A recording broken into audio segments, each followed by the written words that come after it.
वालेकुम नाज़रीन, आज की वीडियो में आपको बताऊंगी कि आप बेसन की बर्फी बनाएं, लेकिन घर में हम इसके अंदर चाशनी का इस्तेमाल नहीं करेंगे। चाशनी, चीनी की चाशनी बना के जो बेसन की बर्फी बनाई जाती है उसके साथ हम इसको नहीं बनाएंगे। तो इसके लिए सबसे पहले मैंने ना बेसन ले लिया है।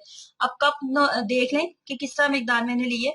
ये कप है हमारा, इसके ये मैंने बेसन लिया है, ठीक है। उस हिसाब से तमाम चीजें मैं इसके अंदर ऐड करूंगी।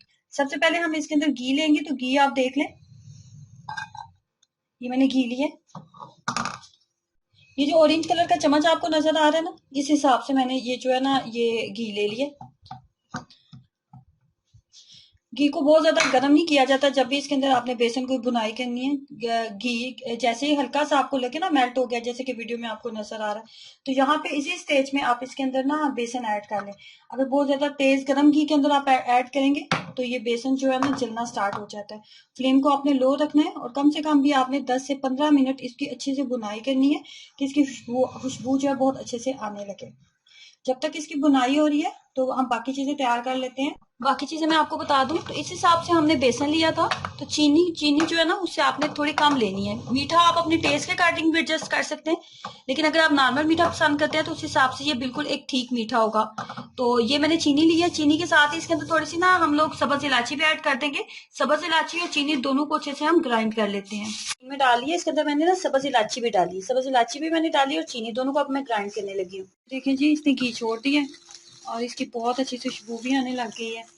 अब यहाँ पे स्टेज पे हमने चीनी नहीं अभी ऐड करनी, जो हमने चीनी पाउडर फॉर्म में बनाई थी ना, ये देखें, ये चीनी जो है बिल्कुल फाइन पाउडर के फॉर्म में मैंने बना ली हुई है। लेकिन अभी हमने ना इसको इसके अंदर नहीं ऐड करना उतनी देर तक जब तक ये नॉर्मल टेम्परेचर में ना आ जाए। यहाँ पे मैंने आग को बंद कर दिया हुआ, चूल्हा मैंने बंद कर दिया। अब हमने वेट करना है कि ये थोड़ा नॉर्मल टेम्परेचर में आ जाए और उसके बाद रूम टेम्परेचर पे आ जाए। उसके बाद हम इसके अंदर चीनी ऐड करेंगे।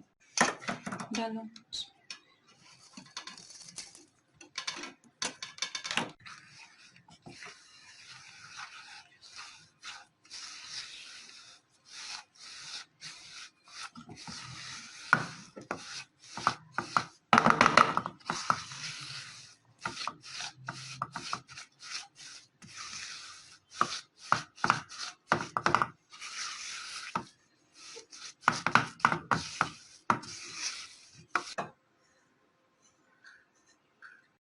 इसको ना मैंने 1 घंटे के लिए फ्रीजर में रखा था। आप बाहर भी रख सकते हैं। 1 घंटा फ्रीजर में रखने से ना ये बहुत ज्यादा सहत हो गया था, तो थोड़ी देर मैंने इसे चूल्हे पे रख के ना थोड़ा सा इसका जो घी था वो मेल्ट किया।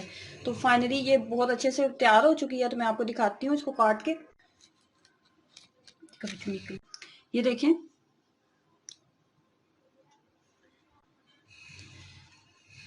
चाशनी जब हम बनाते हैं तो बहुत ज्यादा टेंशन होती है, और अगर आप थोड़े अनाड़ी हैं, कुकिंग में परफेक्ट नहीं है, तो नहीं बनती। तो इस तरीके से आसानी से हर औरत जो है वो बना सकती है।